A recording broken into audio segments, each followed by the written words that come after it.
அரசு அதிகாரிகள் அவர்களுடைய சேவை எப்படி இருக்க வேண்டும்?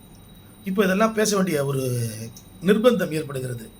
அரசு அதிகாரிகளுடைய சேவை எப்படி இருக்கணும்னா, மக்கள் சேவையே மகேசன் சேவை சொல்லுவாங்க இல்லையா? எவ்வளோ கேள்விப்பட்டிருப்போம். மக்களுக்கு செய்கின்ற சேவையே மகேசனுக்கு செய்கின்ற சேவையாக தான் அவர்கள் செய்ய வேண்டும். அந்த பெறுகின்ற சேவைக்கு அவர்களுக்கு சர்வீஸ் சார்ஜ் சம்பளமாக கொடுக்கப்படுகின்றது. அவர்களது வேலையை காப்பாற்றி கொள்ள வேண்டும். தருகின்ற சம்பளத்தை வைத்து அவர்கள் குடும்பத்தை காப்பாற்றி கொள்ள வேண்டும். இதுதான் ஒரு அரசு அதிகாரிகளுடைய கடமை. இதே அரசு அதிகாரிகள் என்ற வட்டத்துக்குள் எம்பி எம்எல்ஏலாம் வருவாங்க. அவங்க கூட பார்த்திங்கன்னா ஓத்து எடுக்கிறாங்கள, இது சத்திய பிரமாணம் செய்கிறாங்கள, என்ன செய்கிறாங்க?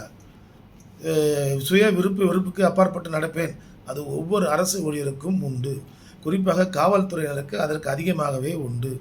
எப்போ நீங்கள் தப்பு செஞ்சவனை கேஸ் போட்டு கோர்ட்டுக்கு அனுப்பிச்சிருந்தீங்கன்னா அவன் கேஸை நடத்தி கோர்ட்டில் என்ன தண்டனை விடணும் அதை வாங்கியிருப்பான். அதை விட்டுட்டு அடித்தே கொன்று 9 பேருக்கும் இரட்டை தூக்கு வாங்கி கொடுத்து அந்த இரட்டை தூக்கினால் இந்த போலீஸ்காரங்க குடும்பம்லாம் பிச்சை எடுக்கிற நிலைமைக்கு கொண்டு விட்டீங்க பார்த்தீங்களா? இந்த தவறை நினைத்து ஒவ்வொரு போலீஸ்காரரும் மனம் திருந்த வேண்டும், மனம் திருந்தி நடக்க வேண்டும் என்பதே இந்த சாத்தான்குளம் தீர்ப்பினுடைய நோக்கமாக கருதப்படுகிறது.